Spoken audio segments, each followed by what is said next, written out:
Get to the church blind! Get to the church blind! Go! Now! I'm Pete Mitchell, and he's Peyton Jones, and you're listening to Hardcore Church Planting, the companion podcast for the Church Planter Podcast and Church Planter Magazine.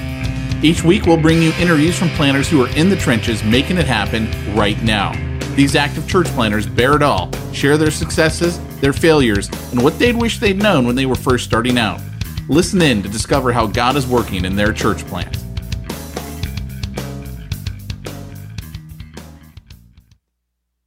Have you ever had to prep a sermon and you just looked at your bookshelf and you didn't have enough of what you needed? Well, you don't have to do that. Go to logos.com. Logos Bible software has everything that you need at pretty much at your fingertips, because you're literally typing stuff in, and with a click of a mouse button, you can open the entire C.H. Spurgeon library. You can look up original languages, word studies. I mean, this thing is like the Lollapalooza of church planting information. You can have a little mini concert in your sermon prep right there. All the greats kind of gathered around and picking their brains and putting them into your sermon. And you want to check out logosbiblesoftware.com. They'll actually make you look smarter than you actually are. Hey, Church Planter, this is Peyton Jones. Welcome to Hardcore Church Planting. I am your host, and my guest today is David Elsog, also known as Soggy. David, tell us a little bit about yourself. Hey, well, I live out here in Salt Lake City, Utah, and I have a wife, just one, and three daughters, and their ages 22, 15, and 7. And we live out here doing ministry in Utah. We moved here about 12 years ago. And now I lead a group called Loving Utah, which is a church planting network that's multi-denominational and reaches out to church planters, pastors, and leaders all across the state of Utah. Nice, man. That is so freaking rock and roll. I love it. So tell me a little bit about, first off, how'd you come to faith? Yeah, well, that goes back to before I was born, but my parents found Christ about a year before I was born. They went to a crusade, a gospel crusade, and they heard the gospel really for the first time. They accepted Christ and gave their lives to Christ, as well as my 4 siblings did that. I came along a year later and grew up going to church, but really didn't make a decision for Christ until I was about 15. So I went to Sunday school. I did all that. I went to church. Went to church a lot. Sunday morning, Sunday night, Wednesday night. We were that kind of church, and I heard a lot, and I really knew my Bible well, but I wasn't living an obedient life to Christ. When I was 15, just went to a youth rally with a bunch of churches, heard a message, and just really felt God speaking to my heart, saying, "It's your choice. You can serve the devil, or you can serve me." And I made the choice that day. I'm going to serve you, Jesus. And that's how I came to faith. And from there, just felt a call to ministry and ended up going off to Bible college and studying and really pursuing full-time ministry. That's cool. So tell me the story of Loving Utah. How did that come to be? Yeah, well, it kind of starts back in Detroit. A church called Kensington Church had a real heart for church planting, and I always was reaching out to church planters in Michigan. And one of their pastors, Dave Nelson, was on their teaching staff, and somebody approached him about, "Hey, would you consider planting a church in Utah? They really need a church in Utah there." And so he prayed about it. They announced it to their church, and 30 adults plus their kids made a decision to move across the country and start a brand new church called K2 the Church. And to me, the church is a miracle because Salt Lake is probably one of the hardest places to reach people. And they spent a year just kind of gathering people and sharing their vision and their mission to plant multiplying churches up and down the Wasatch Front here in Utah. And they opened their doors, and the first Sunday they had 612 people show up at launch, which was insane. But they also adopted this real heart and passion towards planting churches and planting, multiplying churches. So because of that, I joined the staff about 18 months into the church, and I came on because I had a heart and a passion for church planters, having been a church planter previously in Denver, and just feeling that call and just seeing church planters in Utah struggling. I wanted to help them and come alongside of them. So about 6 years ago, my pastor, Dave Nelson, and myself, and we gathered 4 other guys, and we met at an IHOP. And we said, man, we're seeing these church planters struggle. They're coming into Utah. They're some of them are crashing and burning. It's not really a healthy thing. And so we wanted to say, we're going to put a stop to this. We're going to do whatever it takes to invite people into relationships, planters into relationships with us. And that's the day that Loving Utah was birthed. And so just sitting around breakfast, having that conversation. And from there, we just started gathering people twice a year. We called it a Loving Utah Summit. Started gathering them twice a year to encourage them, to teach them about the uniqueness of ministry in Utah, and to just be praying with them and mentoring them. And then we would, throughout the year, our team, our Loving Utah team, would meet with them for coffee. We would take them out, encourage them, come alongside of them, and really start helping them move from survival to thriving. And so we've been doing that for the last 6 years. And on July 1st this year, 2018, I went full-time leading the Loving Utah movement in order to give me time and space to spend with church planters, develop strategies for how we can multiply churches, create some training, and do some leadership development with pastors and leaders, and raise up the next generation of church planters here in Utah. That's very cool, man. So what are some of the unique problems? Because everybody automatically says Mormons, right? Like that's the number one thing that I think pops into mind when people think, man, what would make Utah challenging for a church planter?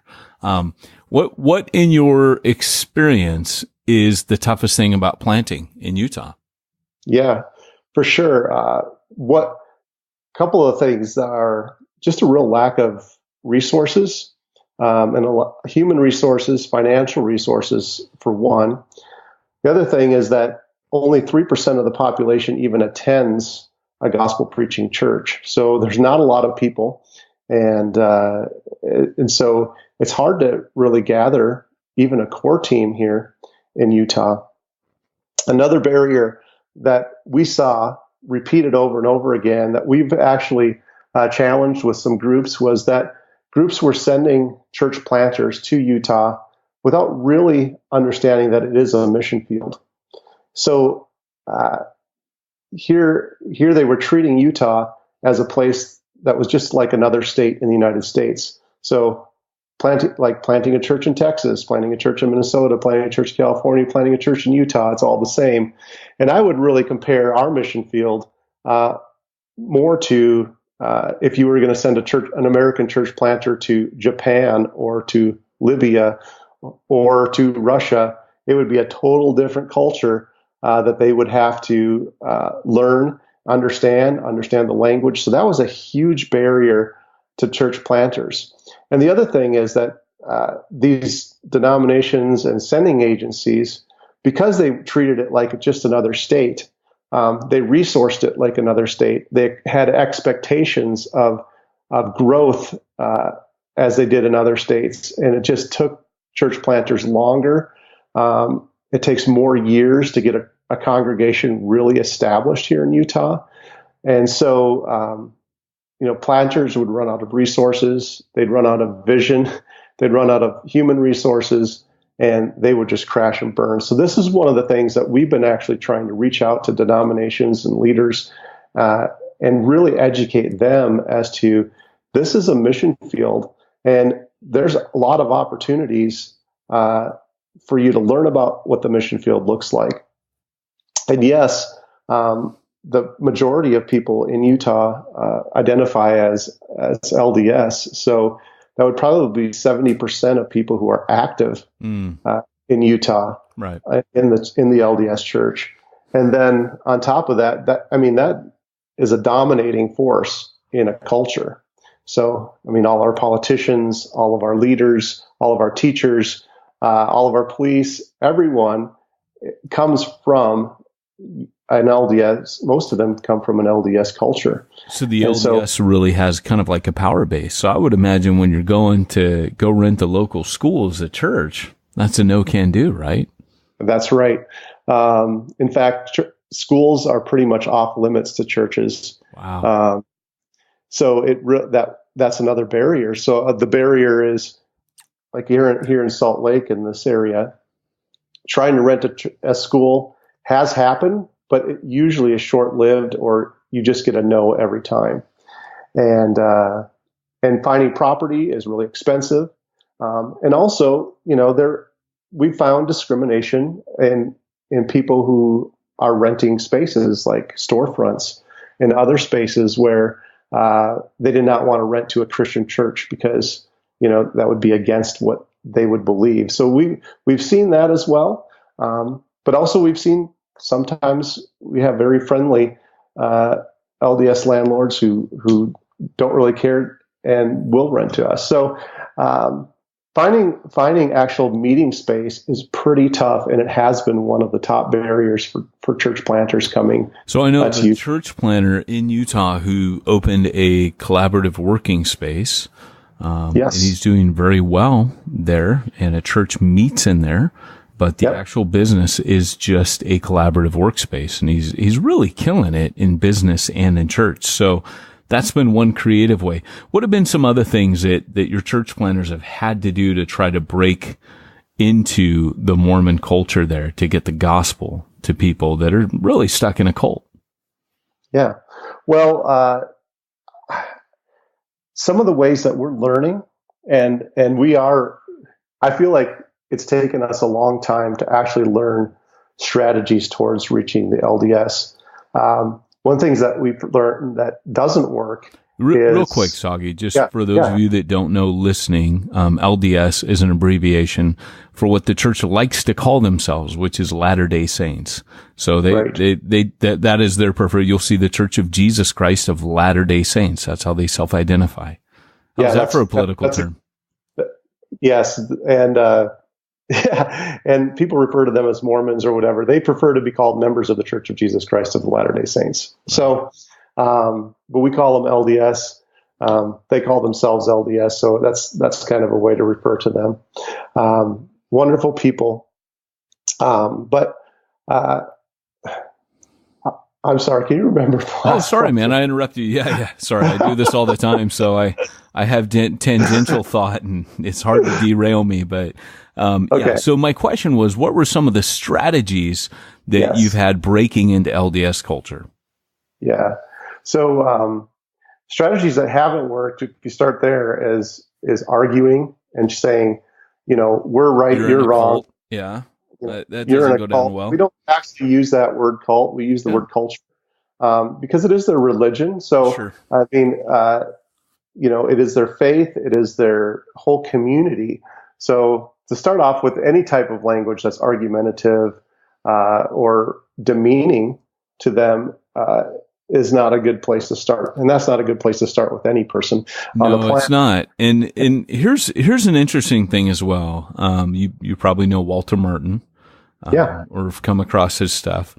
Sure. Walter Merton, for those of you that don't know, was the pioneer in counter-cult ministry in mainstream Christianity during particularly the 80s, 70s, and 80s. He came to prominence after the Jonestown massacre. And he used to go to Salt Lake City, and he would get death threats, and he would have open debates. But one of the things he would always coach people in talking to Mormons was to not make the Mormon church the enemy. He said, you have to realize that there are love lines here, and there's family, and there's friends, and there's an amazing community within the Mormon Church. Like, if you get baptized in the Mormon Church, for the rest of your life, whether you go there or not, you will get calls.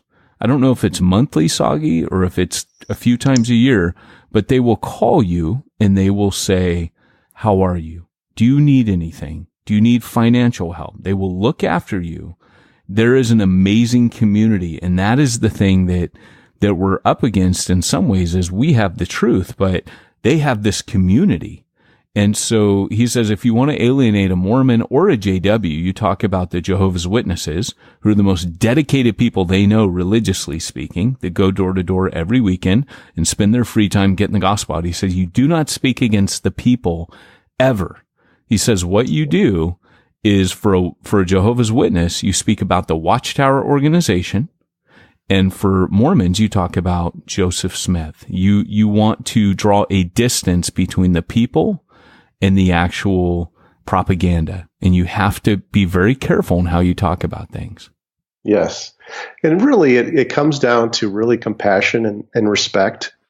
You know, if you truly believe that a person in the Mormon Church is lost without the gospel, you want to start by treating them as a friend, with respect, as you would anyone else.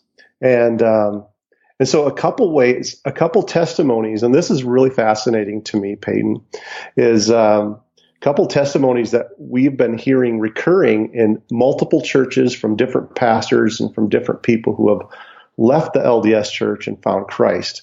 And these are very fascinating, and these are things that we're in this next year going to be diving into, as far as how are we going to create a strategy to help people. So one group of people, their testimony is this: I left the LDS Church a long time ago physically. I just left. I was a teenager, as a young adult, whatever, and I just went to wild living. You know, I got into addiction, bad relationships. I crashed and burned my life, and I was at the bottom. And my friend told me, "Hey, you should come to church with me." You know, somebody shared Jesus with them, and so they're saying that's how I found Jesus. The other interesting group is a group that testimony is this: is that I left the LDS Church in my heart a long time ago, but I kept staying active in the church. So in my heart, I did not believe it was true. And what I did was then I would get online and I'd start Googling, and I'd do that in private, because I can do that in private. I can research the LDS Church. I can research what people are saying about it. I can listen to podcasts. I can see comparisons, and I can discover, you know, that this is wrong, right? Whatever's wrong. So they start by just leaving in their heart. Then they start doing research, and then their testimony is that I started reading the New Testament, and I started discovering a different Jesus than the one I was taught in my church. And so the New Testament drew me towards Jesus, and then I got enough courage to find a Christian church in my community that I could go to. And I overcame a lot of fear, but I walked in the door and I found people who loved Jesus and led me to Jesus. Now, this is a 10 to 12 year process. Imagine 10 to 12 year process where they are actually not sharing their doubts with their spouse, with their bishop, with their neighbor, with their family, until one day they just say, I've had enough, and they leave. And those are the two testimonies that we're hearing from the LDS, which can educate us into our strategy towards actually engaging with them. So some of our church planners are starting websites that are, one is called God Loves Mormons, and he spends every Thursday night down at Temple Square, which is in the middle of downtown Salt Lake City, It's a big tourist attraction, but it's also the main Salt Lake Temple, and it's also right in the middle of downtown. So he talks to people on the street, and he's done over 1,000 interviews of people on the street. Wow. And he's just asking questions to understand their language, understand what causes them to be confused about Christianity and the LDS Church, or what are their stumbling blocks to hearing the gospel. Then he's creating he's creating a video platform called God Loves Utah, or GodLovesMormons.com, and people can go there, and he's answering the questions with the gospel and with God's word. And so engaging people online where they can be anonymous is a strategy that we're going to be pursuing in these next few years. Let me just pause for a second, because I think first off, you just hit on something that's solid gold and genius. So if your evangelism strategy was, as in the case of this guy, to ask questions and listen, gosh, he'd be a lot like kind of what Jesus did, who asked 308 questions during his earthly ministry, was asked 60 something and only answered 3 directly. You see the importance of question asking for Jesus. Yes. So the fact that he's doing that, and people are willing to talk, like they're not being talked at, they may not listen to preaching, but they're willing to answer questions about what they believe. I love that, first off. Yes. Second off, there's no immediate punch in the face that comes back at them, but he can tell them, I'm going to answer some of these questions as well, on, such and such. I'm going to respond to these on this website. Go check it out. Having a card to give them at the end is huge. Like, I've never thought about doing it like that. That's actually, and especially like you said, that anonymity, that's what they're finding in countries like, countries that are Muslim countries, that media has become a massive inroads for people to watch the gospel messages that they couldn't hear preached in their own countries. That's powerful, man. Yeah. So, that's pretty amazing. So if a church planter's listening right now and is thinking, man, I really have a, heart for Mormons, I think I'm going to go to Utah because I'm a glutton for punishment. I want to go into the belly of the beast, one of the hardest places to plant in America. What are they going to expect? I mean, just kind of paint a picture for me of what it looks like to be a church planter in Utah. Yes, that's a great question. Well, the first thing is if we find out you're coming, you're going to get invited into a community of other church planters, which I think is one of the most awesome things that Loving Utah does. And we have a wide network of people from multiple denominations and communities that just will put their arms around them and walk with them. But as far as coming here, you better be ready for spiritual warfare when you come here. This place is by far, I have never felt it like I've felt it here in Utah. And I know because the enemy has lied, has created an entire culture and religion around a lie. And so he does not want the gospel to be spread here. He does not want the truth to be told here. He does not want people to come out of religious bondage at all. And he'll take them out of religious bondage and put them into a different bondage of addiction or anything else. So by coming here, the first thing you're going to have to know is, it is a culture that is really controlled by the LDS culture, which, that seems normal to me now that I'm here. The other thing is that we found with church planters that it depends upon where they move. You can live in a neighborhood where your LDS neighbors will love you and enjoy being a part of, your life and be very accepting. And you can move into another neighborhood where your kids won't be allowed to play with their neighbor kids. Right.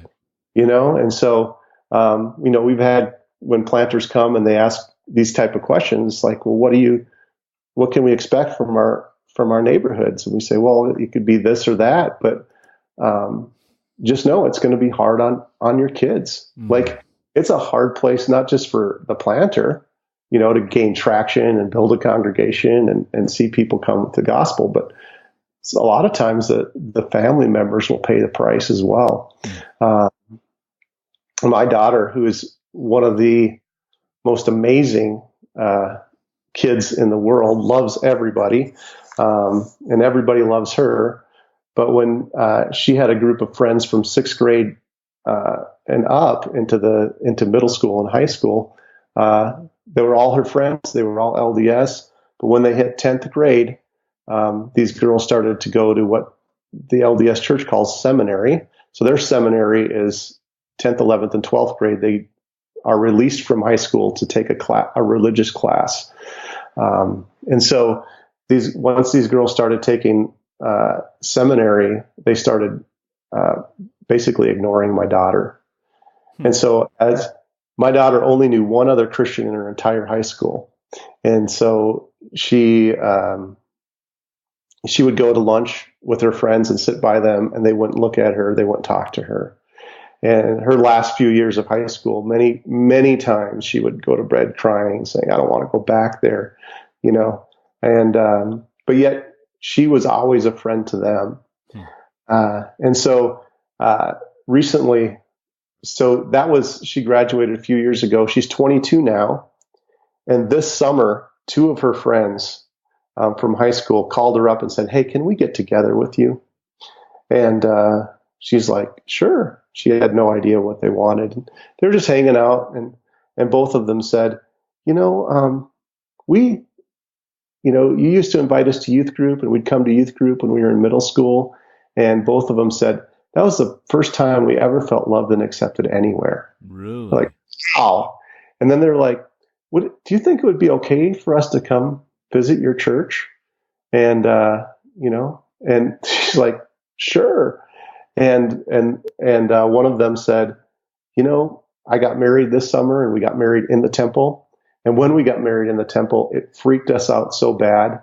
We said, we got to get out of here. We got to leave this church. Really? And so it's like, this is now talking a 10-year relationship that my daughter's had with these ladies. And now they're finally peeling back this doubt and being able to express this doubt. Now, what was it about the LDS church temple ceremony that actually freaked them out so much? Well, I'm not really an expert on that, but these temple ceremonies and like for weddings, I'm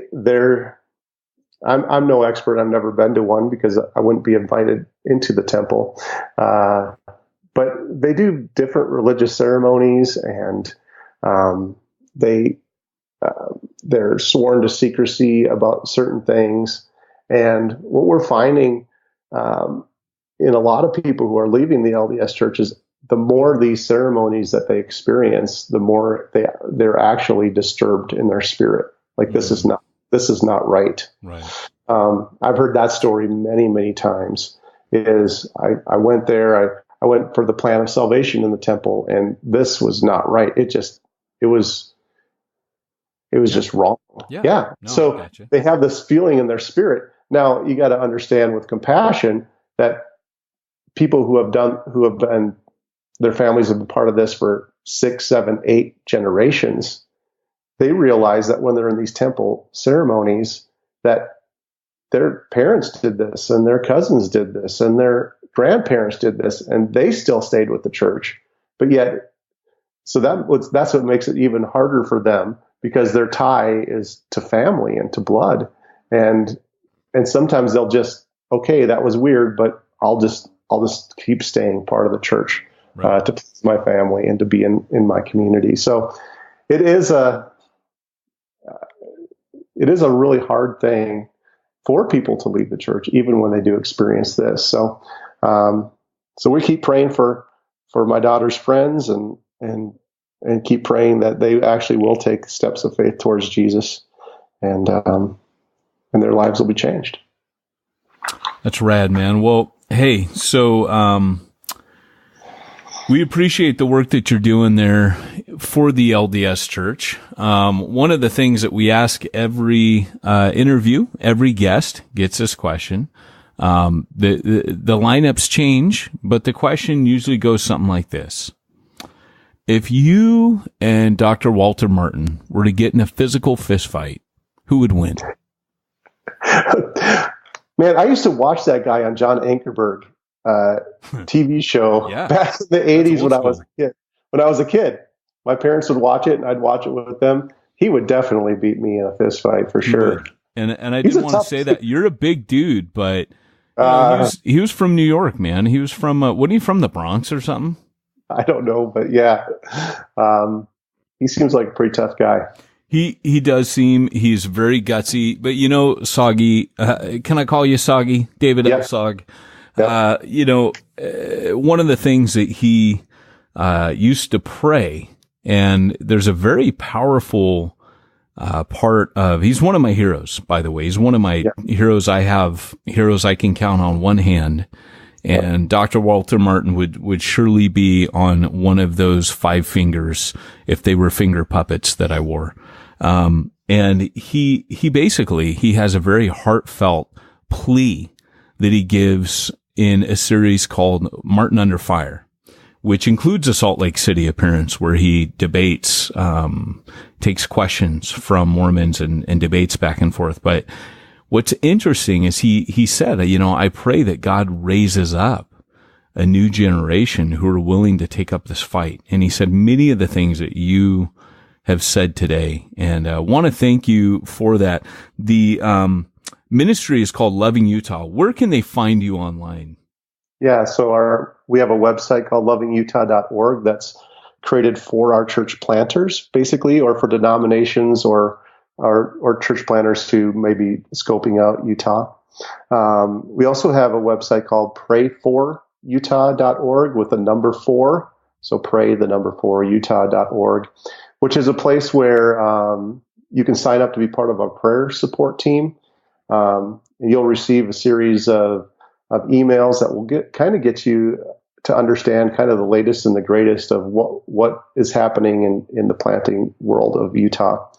You can also find us on Facebook at Loving Utah or at Pray for Utah. And those are the best places to start. My contact information is on the website. So if anyone wants to reach out to me personally, they could do that as well. Okay, well, my guest today has been David Soggy L. Sog, and the ministry is Loving Utah. And thanks for coming on the show today.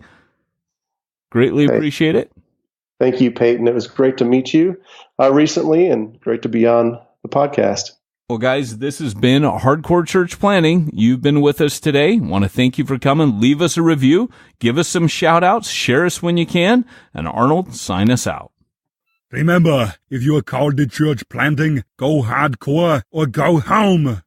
Hey, I want to give a big shout out to our number 1 sponsor. They've been with us for years. I know them personally. The founder is Josh Henry. He is an ex-church planner. If you wonder why we have so much fun with SimplifyChurch.com's ads, it's simply because we love these guys. We believe in them. I have used them. Gosh, as a church planner, I found them and have been using them for donkey's years. And if you don't know, that means a really long time. So head on over to SimplifyChurch.com. They're going to help you do all the stuff that you need to do, but nobody taught you to do in seminary. Things like bookkeeping, payroll, dealing with the IRS, making sure you're compliant, sending end of year donor receipts. If you haven't done that yet, 'tis the season. You have until the end of January to get those out to your people. So make sure you head on over to SimplifyChurch.com and let them simplify your church. You've been listening to Hardcore Church Planning. Hardcore Church Planning has been brought to you by the Church Planner Podcast and the Church Planner Magazine, which is available in the App Store for both Apple and Android devices. If you like this episode, leave us a positive review. If you didn't like this episode, we'll be happy to give you your money back.